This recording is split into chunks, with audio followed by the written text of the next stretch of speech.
Hi guys, this is MicheleMarieDalene. I'm at the soup kitchen here in Winston, and today, of course, is let me make sure I get the date right. Today is Wednesday.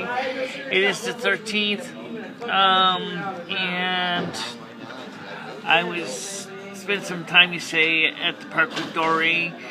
We took some pictures with both my film camera, and of course she shot some video with her phone, which has a very nice little picture in high definition. And so that was really kind of cool. And so wanted to just try to let you know that it was the first time she ever used a single lens reflex camera, which surprised her because she never used them before. So she was like, what do I do with this? Well, what you do with it is you take pictures, and I shot there, and I showed her how to set the exposure and focus and things like that. And she was kind of interested, and so I might be able to get her to kind of join me in using film to express herself. I had plans to buy her an inexpensive little point and shoot for the future, so that she'd be able to take pictures of her own. Right now, today's temperature is not very warm. In fact, yesterday was warmer than today. Temperatures right now, I looked outside, is about 7 degrees Celsius. Not really nice. It's slightly overcast. It's windy. There's a cold front moving in. It'll be here for like 3 days. Then there's supposed to be a warm front that's supposed to come in for a day, and then it's going to disappear again. And so the weather is changing, and it's changing, and but not necessarily it's going to be warm as you'd like to think it is. I should like to talk about that briefly, because there's a lot of people out there who are always saying things like, oh, well, gee, it's summer, summer means barbecues and things like that coming up. Well, that's true. Unfortunately, the environment of the earth is changing, and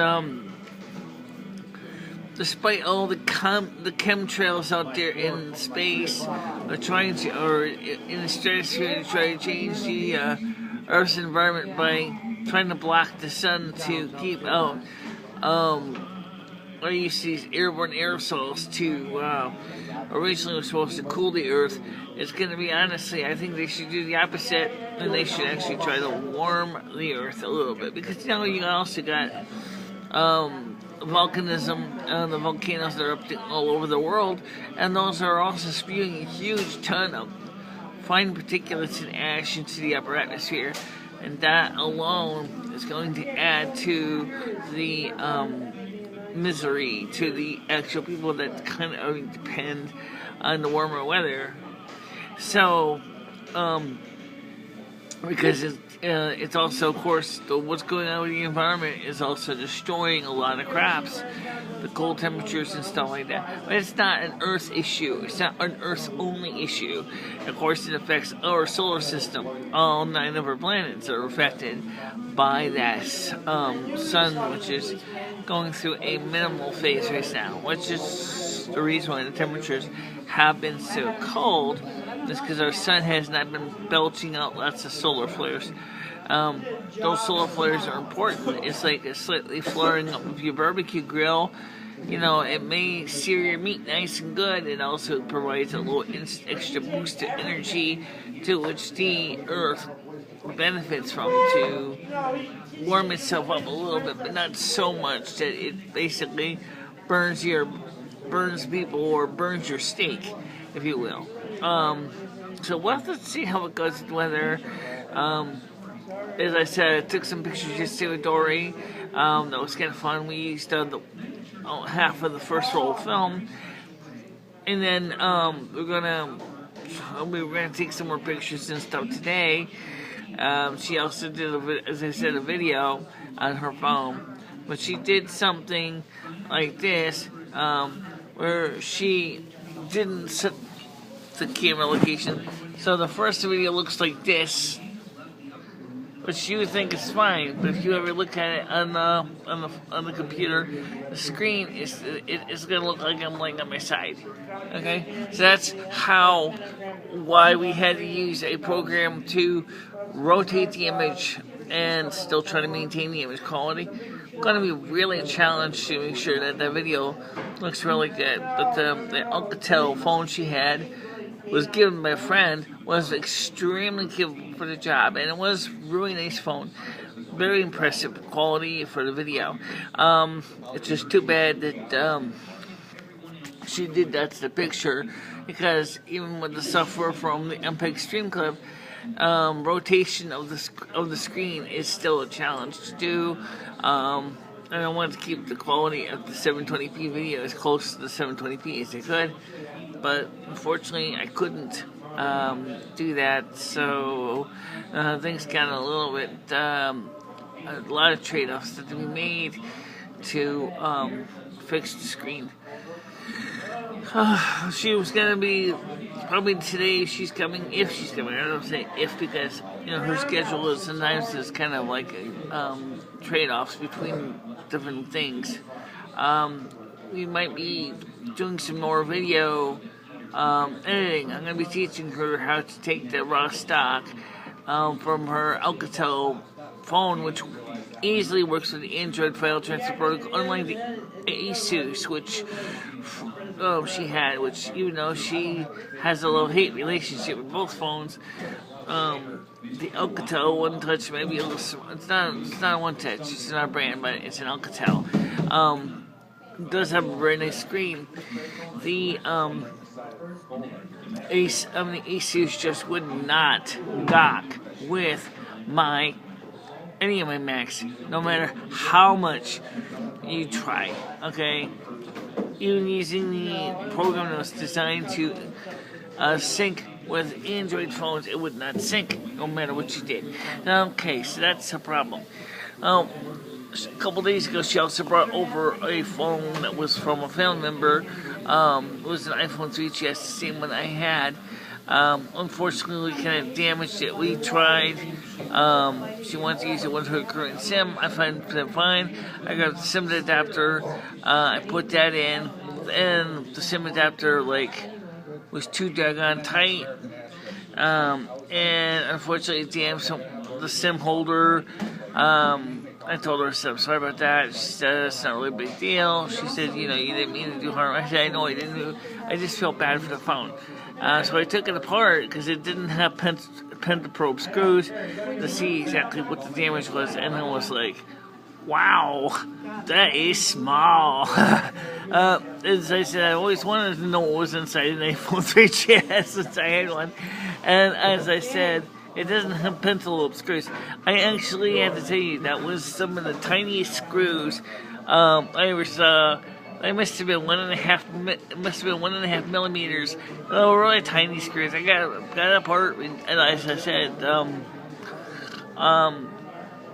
we had the problem trying to figure out how to get the screen to work, because the screen connection came off, and I knew it had to go in. I had to put the plugs back in. I could figure out how to connect the first two, but the third, well, that's a challenge. Well, anyway, of course, we realized is that, I didn't know she set her alarm. I wasn't here. She had an alarm set for 10:30, for a reminder of time to take her medication. I was like, she said to me, how do I shut this thing up? And I'm like, what? So I'm sitting there, and I'm like, so how can that be? It's not even hooked up to nothing. So, I said, well, no, if it's still working, why don't I see if I can try to plug in all the plugs back in our part of the screen assembly. And I did. We got them plugged back in, and it worked. The speaker, even the phone, was still working too, which is amazing. So, as far as what was the one ribbon cable that went to, which is kind of really fun. I mean, you gotta see how small these wires are. I mean, I couldn't believe how tiny they were. I mean, some of the traces are almost in the nanometer size. I mean, it's thinner than a human hair. I was like, oh, hey.